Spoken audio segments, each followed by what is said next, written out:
తిరునాళ్లకు పోటెత్తిన భక్తజనం.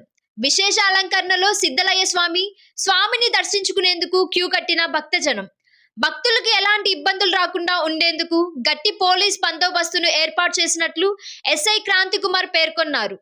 కార్తీక మాసం 3వ వారం సోమవారం తిరునాళ్లు పురస్కరించుకొని అధిక సంఖ్యలో భక్తులు పాల్గొని శివనామ స్మరణలతో సిద్ధలయ్య కోన సోమవారం మార్మోగింది. సైదాపురం సమీపంలో ఉన్న శ్రీ సిద్ధలయ్య కోనలో ఎక్కడ చూసినా అధిక సంఖ్యలో మహిళలు పాల్గొని దీపారాధన చేశారు. కోన వద్ద ఉన్న శివపార్వతులను వివిధ పుష్పాలతో అలంకరించి పూజలు చేశారు. సిద్ధలయ్య కోనలో వెలిసిన శ్రీ నవకోటి నవనాథుల సిద్ధలయ్యలతో పాటు వారి ప్రియ శిష్యులైన సారంగధరుడికి పాలాభిషేకం చేశారు. స్వామి ఆలయం సమీపంలోనే ఉన్న శివుని విగ్రహానికి ప్రత్యేక పూజలు చేశారు. అనంతరం స్వాముల వారికి నవగ్రహ దోష, కాలసర్ప, రాహు కేత్వాది దోష నివారణ పూజలు నిర్వహించారు.